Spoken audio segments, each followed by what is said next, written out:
Hello friends, welcome to teaching Kishan YouTube channel. General science એટલે કે સામાન્ય વિજ્ઞાનની અંદર સૌથી પહેલા આપણે યુનિવર્સ એટલે કે બ્રહ્માંડની વાત કરી હતી. એના પછી જીવ વિજ્ઞાન એટલે કે બાયોલોજીની વાત કરી હતી. એના પછી ભૌતિક વિજ્ઞાન એટલે કે ફિઝિક્સની વાત કરી હતી. હવે જનરલ સાયન્સનો છેલ્લો ટોપિક બાકી છે, એ છે કેમિસ્ટ્રી, જેને રસાયણ વિજ્ઞાન કહેવામાં આવે છે. તો આજના લેક્ચરથી આપણે રસાયણ વિજ્ઞાન એટલે કે કેમિસ્ટ્રીની શરૂઆત કરીએ છીએ. હવે એક્ઝામ પોઈન્ટ ઓફ વ્યૂથી જોઈએ તો રસાયણ વિજ્ઞાનમાંથી અવારનવાર ક્વેશ્ચનો બનતા હોય છે. એમાં સૌથી વધારે ક્વેશ્ચનો છે એ આવર્ત કોષ્ટક એટલે કે પિરિયોડિક ટેબલમાંથી બનતા હોય છે. એમાં અલગ અલગ તત્વો આપેલા હોય છે, એ તત્વોના પરમાણુ ક્રમાંક પૂછાઈ લે. અમુક મહત્વપૂર્ણ અણુસૂત્રો છે એ અણુસૂત્રો પૂછાઈ લે. એના પછી તમને અમુક વખતે જે તત્વો છે એમાં સૌથી ભારે તત્વ, સૌથી હલકું તત્વ, આ ટાઈપના એમસીક્યુ સ્વરૂપે ક્વેશ્ચન બનતા હોય છે. તો કેમિસ્ટ્રી જે એક્ઝામ પોઈન્ટ ઓફ વ્યૂથી જેટલું પણ મહત્વનું છે એ આપણે ટોટલી કવર કરાવીશું. તો આ સિરીઝને તમે ફોલો કરજો. આ સિરીઝ જોયા પછી ના તમારે કોઈ બુક પકડવાની જરૂર પડશે, ના તમારે કોઈ બીજી વસ્તુ વાંચવાની જરૂર પડશે. જે પણ એક્ઝામ પોઈન્ટ ઓફ વ્યૂથી જેટલું પણ મહત્વપૂર્ણ કેમિસ્ટ્રી રસાયણ વિજ્ઞાન છે એ આપણે કવર કરાવીશું.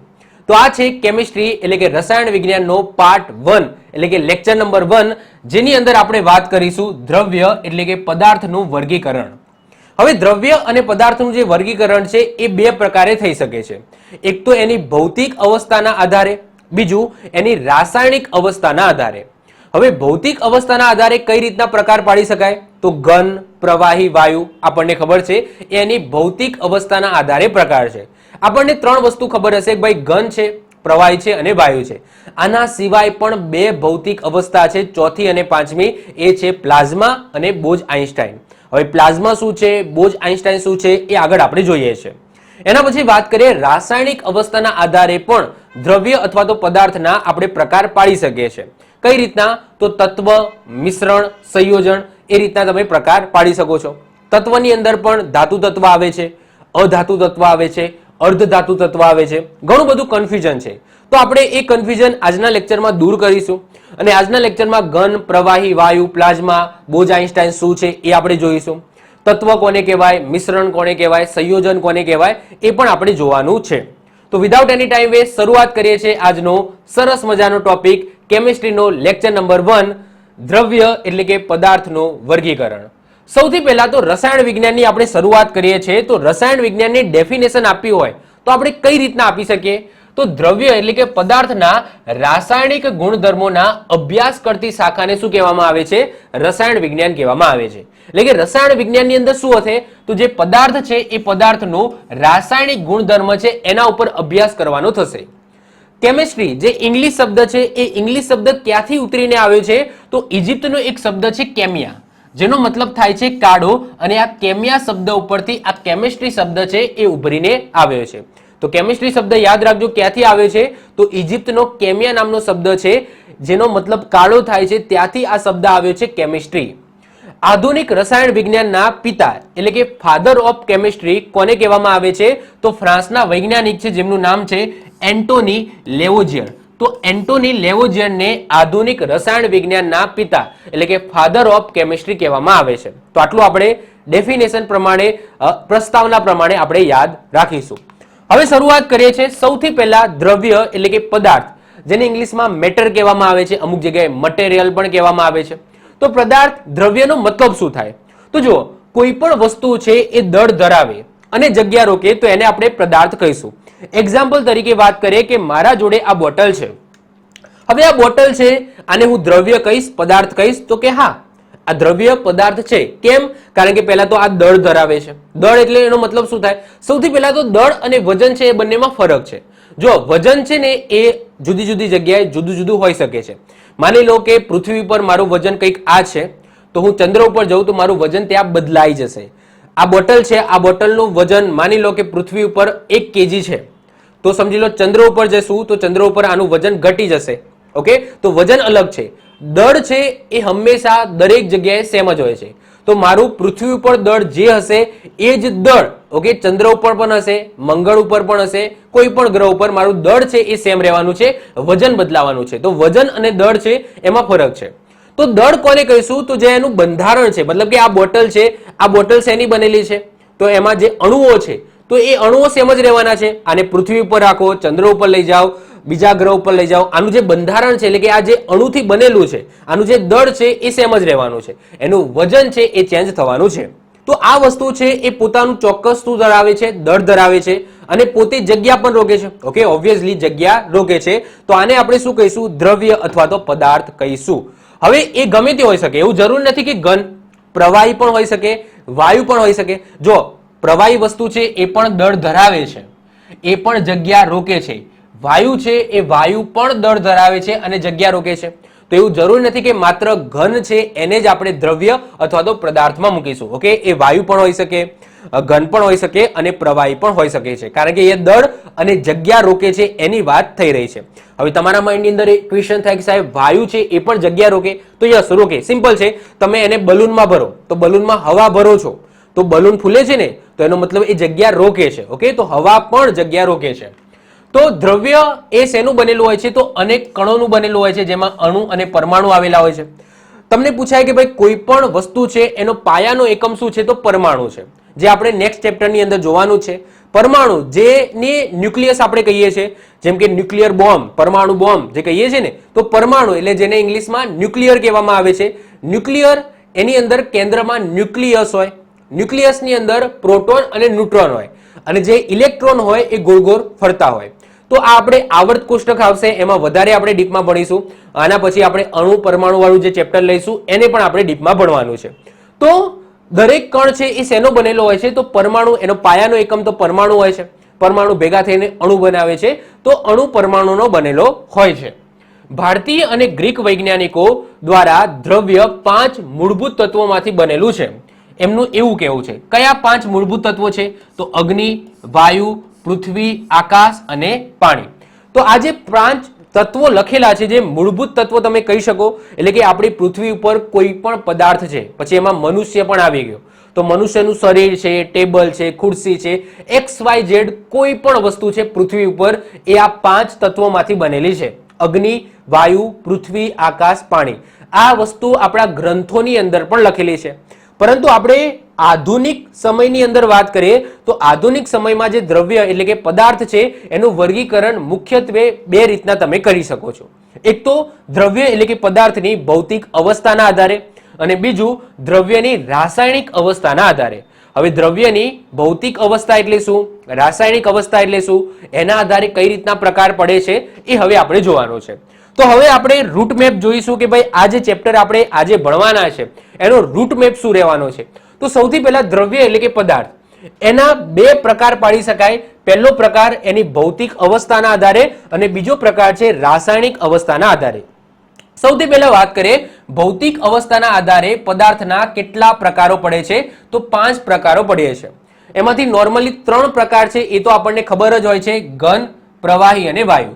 એના સિવાય પણ 2 ભૌતિક અવસ્થાઓ છે જે આપણને નથી ખબર હોતી, પરંતુ 2 અવસ્થાઓ બીજી નવી શોધાયેલી છે. એક છે પ્લાઝ્મા અને બીજું છે બોઝ-આઇન્સ્ટાઇન સંઘટક. હવે પ્લાઝ્મા શું છે, બોઝ-આઇન્સ્ટાઇન સંઘટક શું છે એ આગળ આપણે જોવાનું છે. ટૂંકમાં ભૌતિક અવસ્થાના આધારે પદાર્થના કેટલા પ્રકારો પડે? તો પદાર્થના 5 પ્રકારો પડે. કયા કયા? ઘન, પ્રવાહી, વાયુ, પ્લાઝ્મા અને બોઝ-આઇન્સ્ટાઇન સંઘટક. આગળ વાત કરીએ રાસાયણિક અવસ્થાના આધારે પદાર્થ એટલે કે દ્રવ્યના કેટલા પ્રકાર પડે? તો દ્રવ્યના 3 પ્રકાર પડે. કયા? તત્વ, મિશ્રણ અને સંયોજન. કયા કયા? તત્વ, મિશ્રણ અને સંયોજન. તત્વ કોને કહેવાય, મિશ્રણ કોને કહેવાય, સંયોજન કોને કહેવાય, એ આગળ આપણે જોઈએ છે. મિશ્રણના 2 પ્રકારો પડે છે, સમાંગી મિશ્રણ અને વિસમાંગી મિશ્રણ. ઓકે, સમાંગી મિશ્રણ અને વિસમાંગી મિશ્રણ. તત્વ છે, તત્વના 3 પ્રકાર પડે છે, ધાતુ તત્વ, અધાતુ તત્વ અને અર્ધધાતુ તત્વ. હવે આજના લેક્ચરમાં આપણે શું ભણવાનું છે? તો આજના લેક્ચરમાં ઘન, પ્રવાહી, વાયુ, પ્લાઝ્મા, બોઝ-આઇન્સ્ટાઇન સંઘટન શું છે, તો આ 5 પ્રકારોને ડીપમાં ભણીશું. એના પછી તત્વ કોને કહેવાય, મિશ્રણ કોને કહેવાય, સંયોજન કોને કહેવાય એ ભણીશું. સમાંગી મિશ્રણ અને વિસમાંગી મિશ્રણ કોને કહેવાય એ ભણીશું.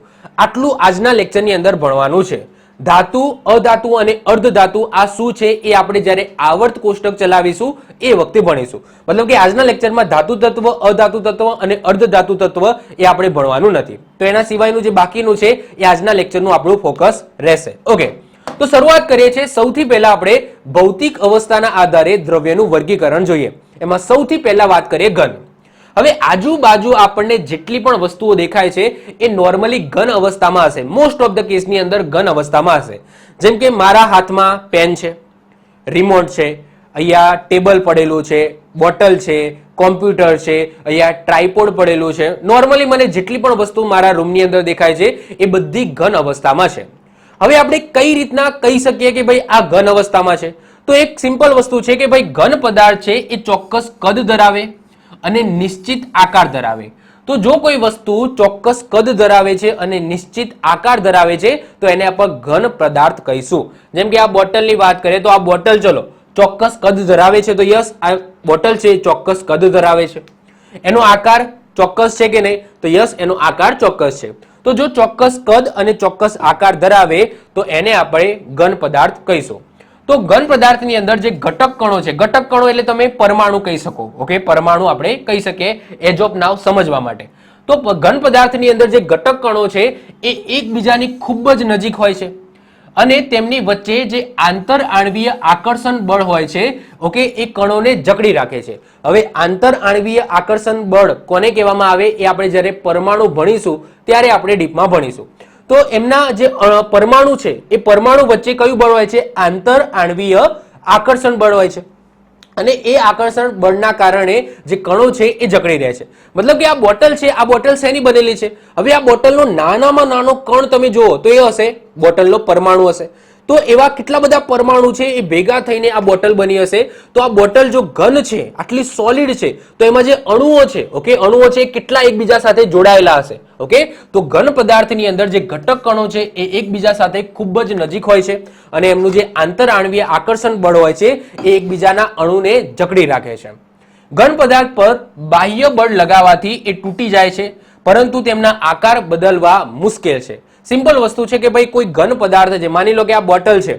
હવે આ બોટલ છે, મારે એનો આકાર ચેન્જ કરવો હોય તો થઈ શકે? તો નોર્મલી તો ના જ થઈ શકે. હા, આને બહુ ગરમ કરો, આને પીગળાવી દો, ઓકે, અને પીગળી જાય એના પછી કોઈક નવા પાત્રની અંદર એને ડાળો તો એનો આકાર ચેન્જ થઈ શકે છે. બાકી નોર્મલ થઈ શકે ના. આ ઘન પદાર્થ છે એ તૂટી થઈ શકે. ઓકે, બાહ્ય તમે બળ લગાવો, સમજી લો આને પ્રેશર આપો તો આ તૂટી જશે, પછાડો તો તૂટી જશે. તો તૂટી શકે છે પરંતુ એનો આકાર બદલવો મુશ્કેલ છે. ઓકે, આકાર બદલવો એનો મુશ્કેલ છે. દાખલા તરીકે લાકડું, લોખંડ, પથ્થર આ બધા કેવા છે? તો ઘન પદાર્થના ઉદાહરણ છે. ક્લિયર? સિમ્પલ છે. ઓકે, આ લોખંડ છે, આ લાકડું છે, આ બધા શું છે? ઘન છે. એના પછી વાત કરીએ પ્રવાહી. પ્રવાહીની વાત કરીએ તો પ્રવાહી પદાર્થ એ ચોક્કસ કદ હોય છે પરંતુ એનો ચોક્કસ આકાર નથી હોતો. હવે સૌથી પહેલા આપણે ચોક્કસ કદની વાત કરીએ તો ભાઈ કોઈ પણ પ્રવાહી પદાર્થ હશે તો એનું ચોક્કસ કદ હશે. માની લો કે પાણી છે તો પાણીનું ચોક્કસ કદ હશે. હવે કઈ રીતના કદ હશે? સિમ્પલ છે, પાણી છે તો એનું ચોક્કસ કદ કઈ રીતના હશે? તો ભાઈ પાણી છે તો 10 ml પાણી છે, 20 ml પાણી છે, 100 ml પાણી છે, 1 લીટર પાણી છે. આપણે પાણીને માપી શકીએ કે નહીં? તો માપી શકીએ. એ જ રીતના પેટ્રોલ છે, કેરોસીન છે, કોઈ પણ પ્રવાહી દ્રવ્ય હોય તો એનું કદ નિશ્ચિત આપણે રાખી શકીએ છીએ. મતલબ કે 1 ml 2 ml આપણે એને માપી શકીએ છીએ. તો કોઈ પણ પ્રવાહી પદાર્થ હોય તો એનું કદ છે એ નિશ્ચિત હોય છે, ચોક્કસ હોય છે, પરંતુ આકાર ચોક્કસ નથી હોતો. આપણે કહી ના શકીએ ભાઈ પાણીનો આકાર આવો છે. ના, પાણીને ગ્લાસમાં ભરેલું છે તો ગ્લાસ જે આકારનો હશે એવા જ આકારનું પાણી થઈ જશે. એટલે કે પ્રવાહી પદાર્થ છે એનું કદ ચોક્કસ હોય છે પરંતુ એનો આકાર ચોક્કસ હોતો નથી. એને જે પાત્રમાં ભરો એ પાત્રનો આકાર ધારણ કરી લે છે. મતલબ કે આની અંદર પેટ્રોલ ભરેલું છે તો આ પેટ્રોલનો કોઈ આકાર છે? તો પેટ્રોલ પોતાનો કોઈ આકાર નથી, પરંતુ પેટ્રોલને બોટલમાં ભરી નાખ્યું તો પેટ્રોલે બોટલ જેવો આકાર ધારણ કરી લીધો. ક્લિયર? તો પ્રવાહી પદાર્થમાં આટલું યાદ રાખશું કે એનું કદ હોય છે પરંતુ એનો આકાર હોતો નથી.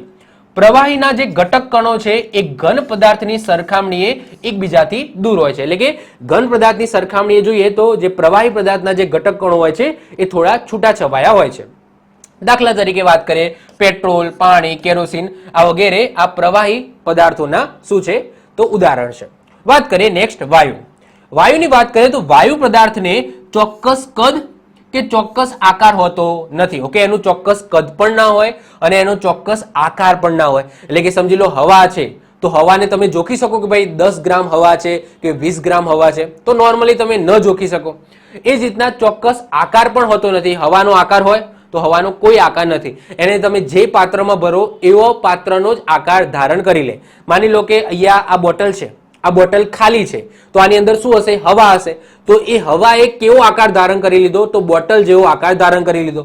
માની લો કે ફુગ્ગો છે, આ ફુગ્ગાની અંદર હવા ભરેલી છે, તો ફુગ્ગાની અંદર જે હવા છે એને આકાર કેવો ધારણ કર્યો? તો ફુગ્ગા જેવો આકાર ધારણ કરી લીધો. તો હવા એટલે કે વાયુનો કોઈ પોતાનો આકાર હોતો નથી, એને જે પાત્રમાં ભરો એવો આકાર ધારણ કરી લે છે. અને એનું કોઈ ચોક્કસ કદ પણ નથી હોતું. મતલબ કે હવા છે એનું કદ ના હોય કે ભાઈ આટલું છે કે આટલું છે. ઓકે, હવાને તમે માપી ના શકો. ઓકે, નોર્મલ બેઝ ઉપર વાયુ અવસ્થામાં રહેલા ઘટક કણો વચ્ચે આંતર આણ્વીય આકર્ષણ બળ ઘન અને પ્રવાહી દ્રવ્યની સાપેક્ષમાં ખૂબ જ ઓછું હોય છે. માની લો કે આપણે ઉદાહરણ લઈએ કે આ 3 પાત્રો છે અને 3 પાત્રો સરખા છે. ઓકે, 3 વાસણ લઈ લો કે પાત્રો લઈ લો. ઓકે, 3 પાત્ર છે એ સરખા છે. એક પાત્રની અંદર માની લો કે આપણે શું ભરેલું છે? ઘન ભરેલું છે. ઓકે, ઘન પદાર્થ કંઈક મૂકેલો છે. તો એની અંદર જે ઘટક કણો હશે ને, તો એ ઘટક કણો એકબીજા સાથે આટલા જોઈન્ટ હશે, એટલે કે એકબીજા સાથે આ રીતના નજીક હશે. ઓકે, એકબીજા સાથે આ રીતના એકદમ નજીક હશે. ઓકે, આવું વિચારી લો આખા પાત્રમાં. એના પછી પ્રવાહીની વાત કરીએ તો પ્રવાહી પાત્રની અંદર ઘન કરતા જે ઘટક કણો હશે એ થોડા છૂટા છવાયા હશે. કેવા હશે? થોડા છૂટા છવાયા હશે આ રીતના.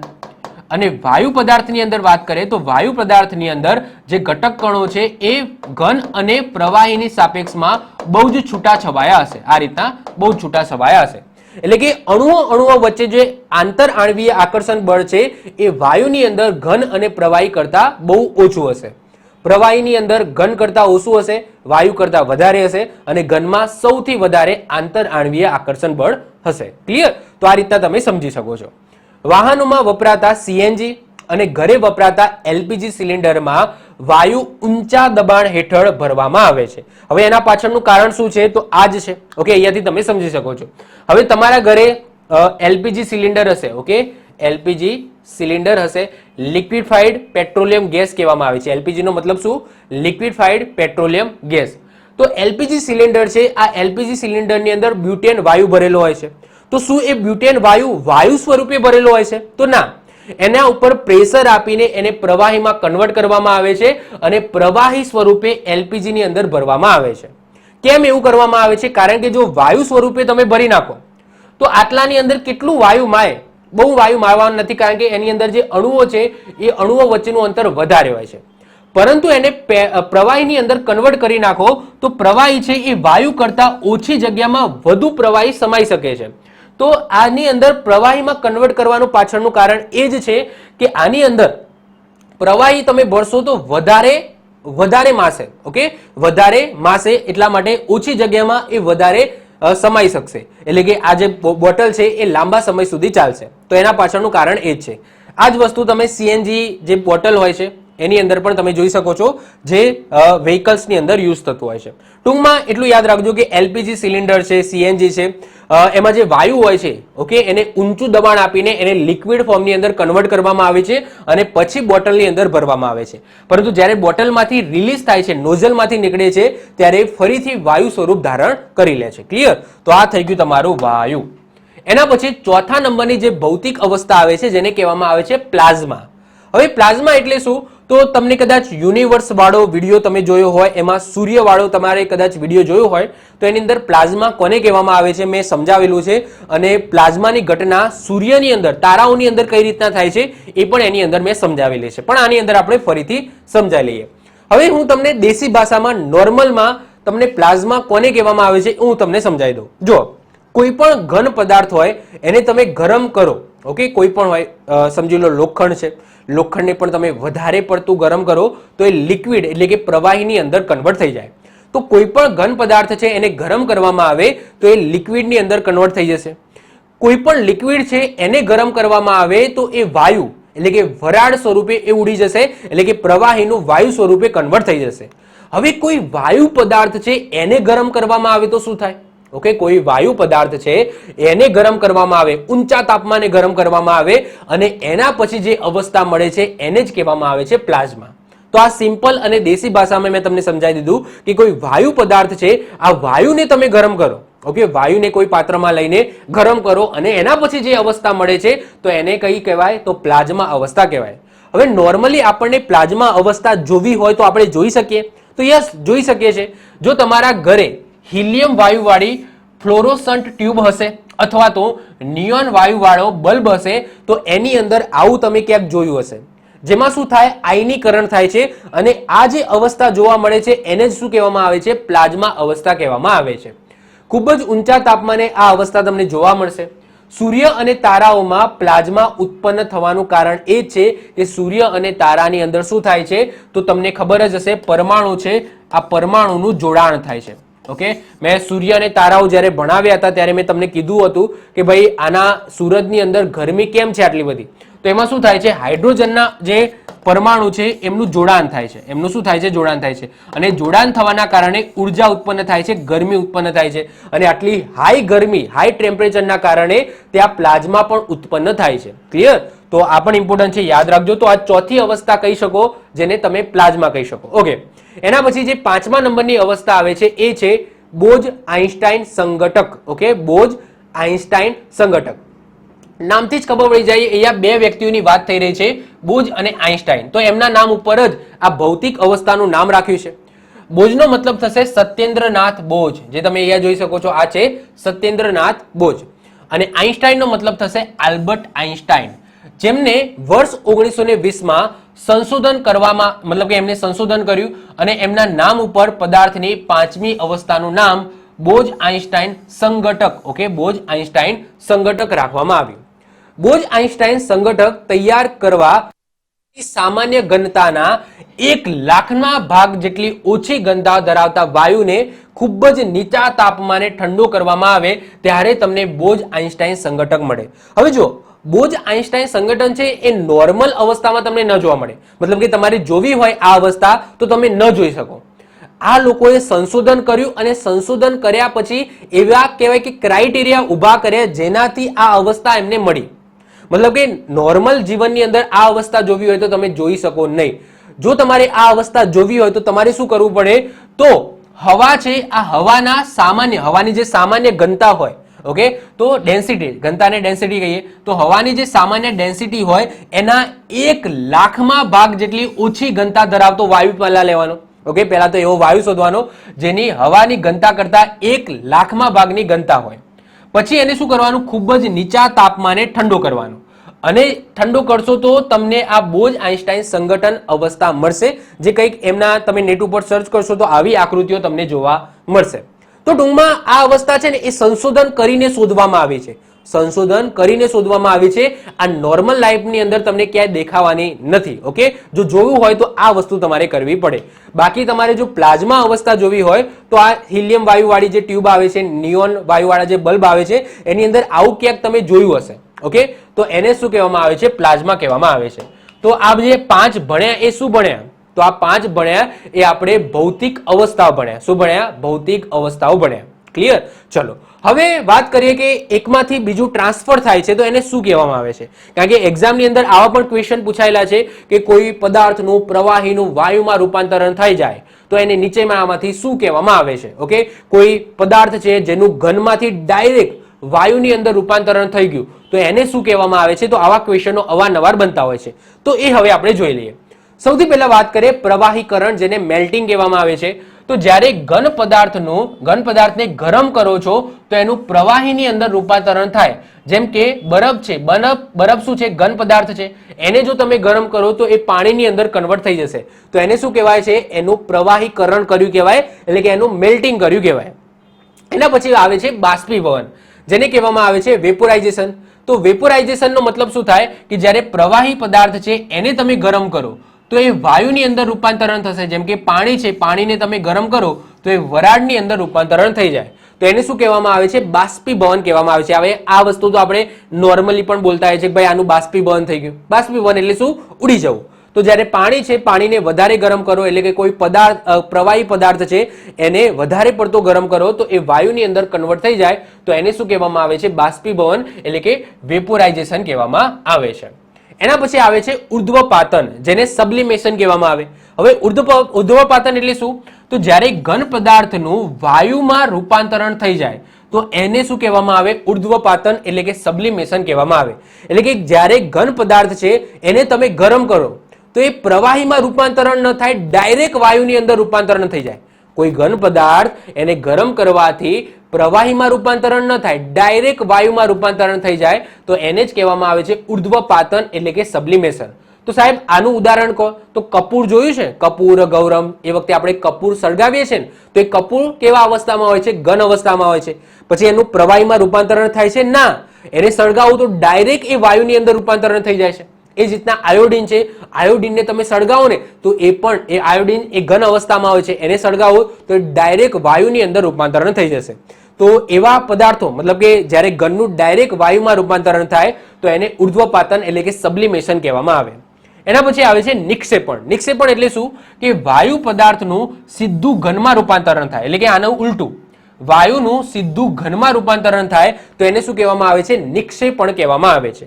એનું ઉદાહરણ શું? તો હિમ, એટલે કે સમજી લો કરા પડે છે ને, ઓકે, આપણે અહીંયા તો નથી પડતા ગુજરાતમાં, પરંતુ તમે જાઓ બરફ પડે છે, ઓકે, જેને હિમ કહીએ છીએ, તો એની અંદર શું થાય છે? જે વાદળ છે એ વાદળ શું હોય છે? વન ટાઈપ ઓફ વાયુ હોય છે અને એમાંથી ઘન સ્વરૂપના બરફના ટુકડા પડે છે, તો એ જે આપણે હિમ કહીએ છીએ. તો એમાં શું થાય છે? વાયુનું સીધું ઘનમાં રૂપાંતરણ થઈ જાય છે, તો એને શું કહેવામાં આવે છે? નિક્ષેપણ કહેવામાં આવે છે, એટલે કે ડિસ્પોઝન કહેવામાં આવે છે. શું કહેવામાં આવે? ડિસ્પોઝન. એના પછી વાત કરીએ ઘનીકરણ. ઘનીકરણ એટલે શું? કે પ્રવાહીને ઠંડુ પાડતા એ ઘનમાં રૂપાંતરણ થાય તો એને ઘનીકરણ કહેવામાં આવે છે, એટલે કે પ્રવાહીકરણનું ઉલટું. પ્રવાહીકરણમાં શું થાય?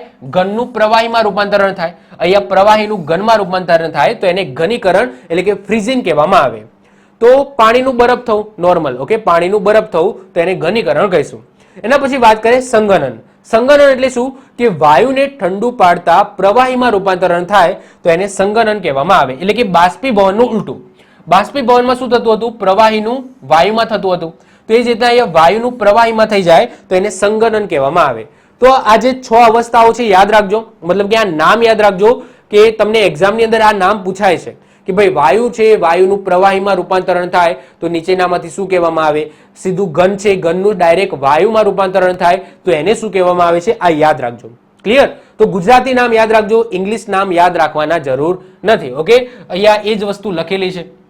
અહીંયા એક બીજી વસ્તુ લખેલી છે કે આપણે નોર્મલી આ જ વસ્તુ પૂછાય છે, નોર્મલી આ વસ્તુ જ તમને પૂછાય છે, પરંતુ ગેસ છે, ગેસને તમે વધારે ગરમ કરો તો મેં તમને કીધું હતું પ્લાઝમાની અંદર રૂપાંતરણ થઈ જાય તો એને આયોનાઇઝેશન કહેવાય. શું કહેવાય? આયોનાઇઝેશન કહેવાય. જ્યારે ગેસ છે એને વધારે પડતે ગરમ કરો તો જ્યારે પ્લાઝમામાં રૂપાંતરણ થાય તો આ ઘટનાને આયોનાઇઝેશન કહેવામાં આવે છે. ઓકે, અને પ્લાઝમામાંથી પછી ગેસમાં રૂપાંતરણ થાય એટલે કે વાયુમાં રૂપાંતરણ થાય તો એને શું કહેવામાં આવે છે? રિકોમ્બિનેશન કહેવામાં આવે છે. શું કહેવામાં આવે છે? રિકોમ્બિનેશન. ઓકે, તો આ યાદ રાખજો. ઓકે, ચલો, તો આઈ હોપ સો આટલી વસ્તુ તમને ખ્યાલ આવી ગઈ હશે. ઓકે, હવે આપણે વાત કરીએ રાસાયણિક અવસ્થાના આધારે દ્રવ્યનું વર્ગીકરણ. આગળ આપણે જે 5 પ્રકાર જોયા એ ભૌતિક અવસ્થાના આપણે જોયા કે ભાઈ ભૌતિક અવસ્થાના આધારે 5 પ્રકાર પડે છે. હવે આપણે વાત કરીશું રાસાયણિક અવસ્થાના આધારે દ્રવ્યનું વર્ગીકરણ કઈ રીતના કરી શકાય. એની અંદર 3 વસ્તુ આવે છે: તત્વ, મિશ્રણ અને સંયોજન.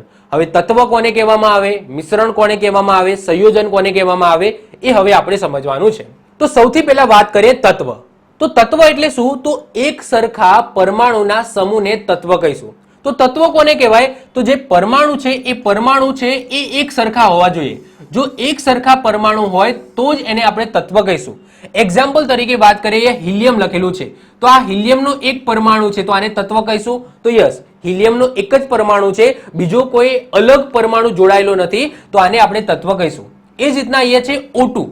O2 એટલે કે અહીંયા ઓક્સિજનના 2 પરમાણુ છે તો બંને ઓક્સિજનના છે, કોઈ અલગ છે પરમાણુ? ના, બંને પરમાણુ એક જ પરમાણુ છે એટલે કે ઓક્સિજનના જ પરમાણુ છે તો આને પણ આપણે શું કહીશું? તત્વ કહીશું. માની લો કે અહીંયા વાત કરીએ CO2. CO2 એ તત્વ આવશે? તો ના. કેમ? કારણ કે CO2 ની અંદર એક પરમાણુ એ કાર્બનનો છે અને 2 પરમાણુ છે એ ઓક્સિજનના છે તો CO2 એ તત્વની અંદર આવશે નહીં. હવે માની લો O2. O2 તત્વ કહેવાય? તો કે યસ, O2 એ તત્વ છે કારણ કે બંને પરમાણુ એ ઓક્સિજનના છે. H2 પણ શું આવશે? તત્વ આવશે. કેમ? કારણ કે બંને પરમાણુ હાઇડ્રોજનના છે. પછી વાત કરીએ H2O. તો H2O શેમાં આવશે? તો H2O તત્વમાં આવશે? તો કે ના. કેમ ના? કારણ કે 2 હાઇડ્રોજનના પરમાણુ છે અને એક ઓક્સિજનનો પરમાણુ છે તો અલગ અલગ પરમાણુ ન જોઈએ, એક સરખા ગમે એટલા ચાલે. એટલે એક્ઝામ્પલ તરીકે વાત કરીએ N5. N5 ઓકે N5 છે તો બધા પાંચે પાંચ પરમાણુ શેના છે? નાઇટ્રોજનના છે. તો આને આપણે તત્વ કહીશું. આને શું કહીશું? આપણે તત્વ કહીશું. તો એ જો સરખા પરમાણુ હોવા જોઈએ તો એક સરખા પરમાણુના સમૂહનું તત્વ કહેવાય. જો અલગ અલગ પરમાણુ ભેગા થઈ ગયા હોય તો એને તત્વ આપણે કહીશું નહીં. દરેક તત્વ પોતાનો અલગ અલગ ગુણધર્મ ધરાવે છે.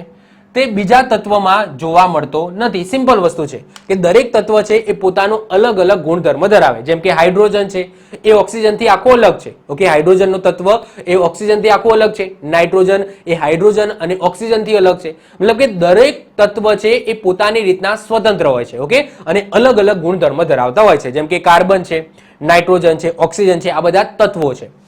અત્યાર સુધી કુલ કેટલા તત્વો શોધાયા છે? તો ટોટલ 118 તત્વો શોધાયા છે, જેને આપણે આવર્ત કોષ્ટક એટલે કે પિરિયોડિક ટેબલ કહીએ છીએ. આપણે કહીએ છીએ ને આવર્ત કોષ્ટક. તો અત્યારે આવર્ત કોષ્ટકની અંદર કેટલા તત્વો છે? તો 118 તત્વો છે. જુદા જુદા 118 અને 118 પોતાના અલગ અલગ ગુણધર્મો ધરાવે છે. ઓકે, બધા અલગ અલગ ગુણધર્મો ધરાવે છે. તો પૂછાય કે અત્યારે તત્વોની સંખ્યા કેટલી છે? અત્યાર સુધી શોધાયેલા તત્વોની સંખ્યા 118 છે, જેને આપણે આવર્ત કોષ્ટક એટલે કે પિરિયોડિક ટેબલ આપણે કહીએ છીએ. જેમાંથી 92 છે એ કુદરતી રીતે મળી આવે છે. ઓકે, આપણને પૃથ્વી ઉપરથી આ જે 92 તત્વો છે એ આપણને કુદરતી રૂપથી મળી આવે છે. જ્યારે 26 છે એ કૃત્રિમ રીતે બનાવે છે. હવે કૃત્રિમ રીતે બનાવે એનો મતલબ શું? કે અશુદ્ધ સ્વરૂપે મળી આવે છે, જેને શુદ્ધ કરીને આપણે તત્વ બનાવ્યું છે. ઓકે, તો કૃત્રિમ એટલે એવું નહીં કે ભાઈ બે અલગ અલગ તત્વો ભેગા કરીને એક નવું તત્વ બનાવ્યું, એવું નથી. પૃથ્વી ઉપરથી અશુદ્ધ સ્વરૂપે મળ્યું હોય અને એને આપણે શુદ્ધ કરીને ઓકે તત્વ બનાવ્યું હોય તો એ રીતના 26 કૃત્રિમ છે, જ્યારે 92 એ કુદરતી છે. ઓકે, છેલ્લું શોધાયેલું તત્વ એટલે કે 118મા નંબરનું શોધાયેલું તત્વ કયું છે? તો ઓગ્નેસન છે. કયું છે? ઓગ્નેસન, જેની સંજ્ઞા છે ઓજી. શું છે? ઓજી. યાદ રાખજો, છેલ્લું એટલે કે 118મા નંબરનું શોધાયેલું તત્વ કયું છે? ઓગ્નેસન છે. કયું છે? ઓગ્નેસન, જેને સંજ્ઞા ઓજી છે. હવે વાત કરીએ સંજ્ઞા.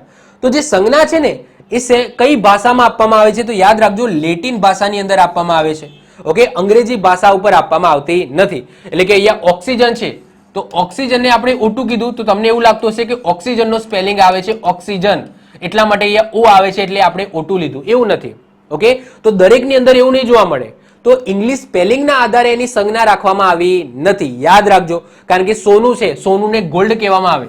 ઓકે, સોનુને ગોલ્ડ કહેવામાં આવે તો આપણે સોનુની સંજ્ઞા G2 લખીએ છીએ અથવા તો G લખીએ છીએ, તો ના, એ ખોટું છે. તો આ જે સંજ્ઞા છે OG એ કયા આધારે રાખવામાં આવી છે? તો લેટિન નામ ઉપર રાખવામાં આવી છે, અંગ્રેજી નામ ઉપર રાખવામાં આવી નથી. ક્લિયર? તો આ આપણે ઇમ્પોર્ટન્ટ છે, યાદ રાખીશું. તો તત્વ એટલે સમજી ગયા. તત્વ એટલે શું? કે એક સરખા પરમાણુ હોય તો એને આપણે તત્વ કહીશું. જો અલગ પરમાણુ આવી જાય તો એને આપણે તત્વ કહીશું નહીં. ઓકે, હવે જુઓ, તત્વમાંથી ઘણા બધા ક્વેશ્ચનો બનતા હોય છે અને ઘણા બધા લોકોને કન્ફ્યુઝન પણ થતું હોય છે. જેમ કે સૌથી હલકું તત્વ તો હાઇડ્રોજન આવશે. પછી સૌથી ભારે તત્વ તો યુરેનિયમ, જેને આશા ધાતુ પણ કહેવામાં આવે છે. પછી સૌથી મોટું તત્વ પૂછાય તો સીઝિયમ આવશે. સૌથી સખત તત્વ પૂછાય તો ઇરિડિયમ આવશે, જેને મેઘધનુષ ધાતુ પણ કહેવામાં આવે છે.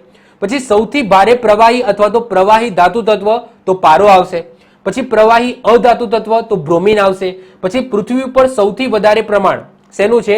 તો એલ્યુમિનિયમનું છે. અને પૃથ્વી ઉપર સૌથી ઓછું પ્રમાણ એટલે કે દુર્લભ તત્વ કોણ છે?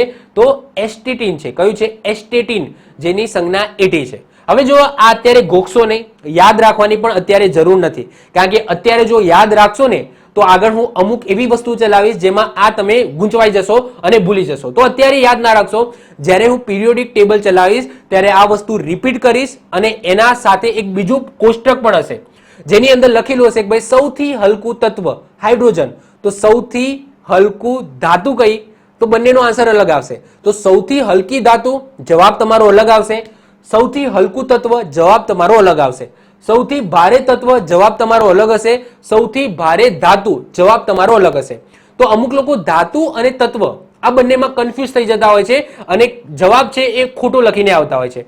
તો અત્યારે તમે આ વાંચશો ને તો વાંચી લો, બટ આ યાદ ના રાખતા, યાદ રાખવાનો હું ટાઈમ કહીશ. ઓકે, આગળ આવશે એ ટાઈમે તમારે યાદ રાખવાના છે અને એમાં હું તમને ડિફરન્સ પણ સમજાવીશ કે સૌથી હલકું ધાતુ આ છે અને સૌથી હલકું તત્વ આ છે, જેનાથી તમે કમ્પેરિઝન કરીને ઇઝીલી યાદ રાખી શકો. ઓકે, પરંતુ અત્યારે તત્વનો ટોપિક આવે છે એટલા માટે મેં તત્વ લખી દીધા છે. ઓકે, ચલો વધીએ છીએ આગળ. એના પછી વાત કરીએ સંયોજન. હવે સંયોજન કોને કહેવામાં આવે? તો ઓછામાં ઓછા બે પ્રકારના પરમાણુ ભેગા મળીને શું બનાવે છે? સંયોજન બનાવે છે. હવે જો તત્વોની અંદર શું હતું? તો તત્વોની અંદર જે પરમાણુ છે એ સરખા હોવા જોઈએ તો જ એને તત્વ કહીએ. પરંતુ જ્યારે એક કરતા વધારે તત્વો ભેગા થઈ જાય, એક કરતા વધારે તત્વો ભેગા થઈ જાય તો શું બનાવી જાય? સંયોજન બનાવી જાય. જેમ કે વાત કરીએ પાણી. પાણીની વાત કરીએ તો H2O, જેની અંદર હાઇડ્રોજનના બે પરમાણુ અને ઓક્સિજનનો એક પરમાણુ છે, તો આને આપણે શું કહીશું? સંયોજન કહીશું. એના પછી કાર્બન ડાયોક્સાઇડ, જેની અંદર CO2, જેને આપણે કહીએ છીએ CO2, જેમાં કાર્બનનો એક પરમાણુ અને ઓક્સિજનના બે પરમાણુ હોય છે. એના પછી ગ્લુકોઝ. ગ્લુકોઝની અણુસૂત્ર શું છે? C6H12O6, એટલે કે કાર્બનના 6 પરમાણુ, હાઇડ્રોજનના 12 પરમાણુ અને ઓક્સિજનના 6 પરમાણુ ભેગા થઈને શું બનાવે છે? ગ્લુકોઝ બનાવે છે. તો ટૂંકમાં સંયોજન એટલે શું? કે બે થી વધારે હોવા જોઈએ, ઓછામાં ઓછા બે તો હોવા જોઈએ. ઓકે, ઓછામાં ઓછા બે તો હોવા જોઈએ, કારણ કે બે થી ઓછા હોય તો પછી તત્વ બની જાય. ઓકે, બે થી ઓછા હોય તો તત્વ બની જાય. તો ઓછામાં ઓછા બે પ્રકારના પરમાણુ ભેગા થઈને શું બનાવે છે? સંયોજન બનાવે છે. સંયોજનની અંદર શું હોય છે? તો સંયોજનમાં જોડાતા તત્વો પોતાનો મૂળ ગુણધર્મ અને રાસાયણિક લાક્ષણિકતા ગુમાવી દે છે. આ યાદ રાખજો, કારણ કે સંયોજન અને મિશ્રણમાં આ જ ફરક છે. સંયોજન અને મિશ્રણમાં શું ફરક છે? તો સંયોજનની અંદર જે તત્વો છે ને એ પોતાનો મૂળભૂત ગુણધર્મ અને રાસાયણિક લાક્ષણિકતા ગુમાવી દે છે. જ્યારે મિશ્રણની અંદર એવું નથી હોતું. મિશ્રણની અંદર શું હોય છે? તો મિશ્રણમાં જે ગુણધર્મ અને રાસાયણિક લાક્ષણિકતા એ રાખે છે, મતલબ કે ગુમાવતા નથી, અને નવા જ રાસાયણિક ગુણધર્મો ધરાવતો પદાર્થ બની જાય છે. હવે સંયોજનની અંદર આપણે એક ઉદાહરણ આપ્યું H2O. ઓકે, H2O એક ઉદાહરણ છે. જેમાં હાઇડ્રોજનની વાત કરીએ તો હાઇડ્રોજન છે ને એ હવામાં સળગી ઉઠે છે. ઓક્સિજનની વાત કરીએ તો ઓક્સિજન એ દહન પોષક છે. દહન પોષક અને દહન સામકનો મતલબ શું? દહન પોષક એટલે શું? કે આગ લગાડવામાં મદદ કરે, એને દહન પોષક કહીશું. જ્યારે H2O, જ્યારે હાઇડ્રોજનના બે અણુઓ અને ઓક્સિજનનો એક અણુ ભેગા થઈ જાય અને પાણી બનાવે તો પાણી દહન સામક છે. એટલે કે આગ લાગે ત્યારે આપણે શું કરીએ છીએ? પાણી છાંટીએ છીએ. તો શું કહેવાય? પાણી શું છે? તો દહન સામક છે. દહન સામક છે. તો અહીંયા તમે જુઓ કે હાઇડ્રોજન છે એ પોતાનો કોઈક અલગ ગુણધર્મ ધરાવતી હતી. ઓકે, હાઇડ્રોજનનો પરમાણુ છે એ અલગ ગુણધર્મ ધરાવતો હતો, ઓક્સિજનનો પરમાણુ અલગ ગુણધર્મ ધરાવતો હતો. જ્યારે આ બંને ભેગા થઈ ગયા અને H2O બનાવ્યા તો પોતાના જે ગુણધર્મો છે એ ગુણધર્મો ભૂલી ગયા અને નવો જ ગુણધર્મ બનાવ્યો, એટલે કે નવો જ પદાર્થ બનાવ્યો. તો સંયોજનની અંદર આ વસ્તુ થાય છે કે સંયોજનમાં જે તત્વો જોડાય છે એ પોતાનો મૂળ ગુણધર્મ અને રાસાયણિક લાક્ષણિકતા છે એ ગુમાવે છે અને નવા જ રાસાયણિક ગુણધર્મ ધરાવતો પદાર્થ બનાવી દે છે. એને શું કહેવામાં આવે છે? સંયોજન કહેવામાં આવે છે. હવે વાત કરીએ મિશ્રણ. સંયોજન અને મિશ્રણમાં બધા લોકોને કન્ફ્યુઝન થતું હોય છે, પણ આજે આપણે ક્લિયર કરીશું. સંયોજન ખબર પડી ગઈ. હવે આપણે મિશ્રણ સમજીએ. મિશ્રણ એટલે શું? કે બે થી વધારે ઘટક તત્વો જોડાઈને સમાન રાસાયણિક ગુણધર્મો વાળો પદાર્થ બનાવે એને મિશ્રણ કહે છે. જે તત્વો પોતાની રાસાયણિક લાક્ષણિકતાઓ જાળવી રાખે છે. સંયોજનની અંદર શું થતું હતું કે જે તત્વો જોડાય છે એ પોતાની રાસાયણિક લાક્ષણિકતાઓ અને ગુણધર્મ છે એ ગુમાવી દેતા હતા, પરંતુ મિશ્રણની અંદર એ બે તત્વો છે એ પોતાની રાસાયણિક લાક્ષણિકતાઓ જાળવી રાખે છે, ગુમાવતા નથી. પોતાનો જે ગુણધર્મ છે એ પણ જાળવી રાખે છે. હવે જો એના બે પ્રકાર હતા, સમાંગ મિશ્રણ અને વિસમાંગ મિશ્રણ. ઉદાહરણ આપીને સમજાવું છું. સમાંગ મિશ્રણ એટલે શું? કે જો દરેક કણો સમાન રીતે ફેલાયેલા હોય તો એને સમાંગ મિશ્રણ કહીશું. દાખલા તરીકે વાત કરીએ લીંબુ શરબત. તો લીંબુ શરબતની અંદર તમે લીંબુ નીચોડો છો, અંદર ખાંડ નાખો છો, અંદર મીઠું નાખો છો અને પછી ગૂંટ મારો છો. તો એવું થાય છે કે એક ગૂંટની અંદર લીંબુ વધારે આવે, બીજા ગૂંટમાં લીંબુ ઓછું આવે, એક ગૂંટની અંદર ખાંડ વધારે આવી ગઈ, બીજા ગૂંટની અંદર ખાંડ ઓછી આવે. એવું થાય છે? નથી થતું. કેમ? કારણ કે આ જે કણો છે એ આખા લિક્વિડની અંદર સમાન રીતે પ્રસરી જાય છે. તો એવા મિશ્રણને શું કહેવામાં આવે? સમાંગ મિશ્રણ કહેવામાં આવે. બીજી વસ્તુ કે આ મિશ્રણનું ઉદાહરણ કઈ રીતના થશે? જો સિમ્પલ વસ્તુ છે, તમે લીંબુ નીચોડો છો, ખાંડ નાખો છો અને મીઠું નાખો છો. ત્રણે ત્રણનો સ્વાદ આવે છે કે નહીં? લીંબુ નીચોડો છો તો તમને ખાટો સ્વાદ આવે છે? આવે છે. ખાંડ નાખો છો તો થોડું ગળપણ જેવું લાગે છે? લાગે છે. મીઠું નાખો છો તો થોડું ખારું લાગે છે કે નહીં? તો લાગે છે. એનો મતલબ શું? કે જે તત્વો છે એટલે કે લીંબુ, ખાંડ અને મીઠું છે એ પોતાના ગુણધર્મ ગુમાવે નથી. ઓકે, પોતે જે ખાટા હતા તો એ ખાટાનો સ્વાદ આપે છે, ખાંડ ગળ્યાનો સ્વાદ આપે છે, મીઠું ખારાનો સ્વાદ આપે છે, એટલે કે એમની જે લાક્ષણિકતાઓ છે એ ગુમાવી નથી, એટલા માટે એ મિશ્રણની અંદર આવી ગયું. ક્લિયર? તો મિશ્રણ છે એ સેટિસ્ફાઈડ થઈ ગયું. અને સમાંગ મિશ્રણ એટલે શું કે એક સમાન રીતે એક ભળી જાય છે, એક સમાન રીતે ભળી જાય છે, એટલા માટે એને સમાંગ મિશ્રણ કહીશું. ઓકે, આવી જાઓ વિસમાંગ મિશ્રણ. વિસમાંગ મિશ્રણ એટલે શું? તો જો દરેક કણ અસમાન રીતે ફેલાયેલો હોય તો એને વિસમાંગ મિશ્રણ કહીશું. દાખલા તરીકે પાણી અને તેલનું મિશ્રણ. અહીંયા તમે જુઓ કે આ પાણી ભરેલું છે, આ પાણીના ઉપર તેલ નાખ્યું તો પાણી છે એ નીચે રહી ગયું, તેલ છે એ ઉપર તરે છે. હવે સૌથી પહેલા મિશ્રણની ડેફિનેશન સેટિસ્ફાઈડ થાય છે કે નહીં એ જોઈએ. તો જો મિશ્રણ શું કહે છે કે જે પણ તત્વો તમે ભેગા કરો એ પોતાની ગુણધર્મ છે, લાક્ષણિકતા છે એ જાળવી રાખવા જોઈએ. તો જો તેલ ઉપર તરે છે એ પોતાની લાક્ષણિકતા જાળવી રાખી છે કે નહીં? તો યસ, જાળવી રાખે છે. નીચે પાણી છે એને પણ પોતાની લાક્ષણિકતા જાળવી રાખી છે કે નહીં? તો જાળવી રાખી છે. તો મિશ્રણ તો છે જ. હવે વિસમાંગ મિશ્રણ એટલા માટે કહેવામાં આવે છે કારણ કે આ જે તેલ છે એ ઉપર રહી ગયું અને પાણી છે એ નીચે રહી ગયું, એટલે કે પરફેક્ટલી એકબીજા સાથે જોડાયા નથી. એ જ રીતના વાત કરીએ રેતી અને ખાંડનું મિશ્રણ. ઓકે, રેતી છે, હવે આ રેતીની અંદર સમજી લો એક વાટકો છે, વાટકાની અંદર રેતી નાખેલી છે, રેતી ભરેલી છે, એની અંદર હું ખાંડ નાખું છું અને બંનેને આમ મિક્સ કરી નાખું છું, તો પરફેક્ટલી મિક્સ થશે. મતલબ કે સમજી લો કે હું હાથમાં આમ એ મિશ્રણ લીધું તો એમાં ખાંડ અને રેતી આ બંનેનું પ્રમાણ સરખું હશે? તો સરખું નહીં હોય. કોઈ એક વખત લઈશ તો સમજી લો કે ખાંડનું પ્રમાણ કદાચ વધારે આવી ગયું હોય, બીજી વખત લઉં તો રેતીનું પ્રમાણ વધારે આવી ગયું હોય, તો પરફેક્ટલી 0-0 પરફેક્ટલી એટલે કે 50-50% એ મિક્સ થવાના નથી. તો આવા ઘણા બધા ઉદાહરણ તમે લઈ શકો છો. પાણી અને તેલનું મિશ્રણ છે, પછી સમજી લો કે કોઈ પણ XYZ કોઈ પણ બે મિશ્રણ લઈ લો જેમાં 50-50% મિક્સ ન થાય તો એ બધા વિસમાંગ મિશ્રણ તમે કહી શકો. ક્લિયર? તો આઈ હોપ સો તત્વ કોને કહેવાય, મિશ્રણ કોને કહેવાય અને સંયોજન કોને કહેવાય તમને ખબર પડી ગઈ હશે. ઓકે, તો આ સાથે આપણું આજનું ચેપ્ટર અહીંયા પૂરું થાય છે.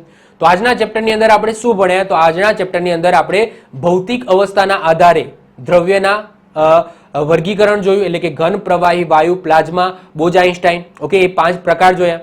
એના પછી રાસાયણિક ગુણધર્મના આધારે પ્રકારો જોયા, જેમાં તત્વ, મિશ્રણ અને સંયોજન જોયું.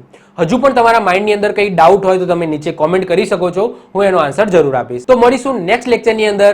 બાય, ઓલ ધ બેસ્ટ, જય હિન્દ, જય ભારત.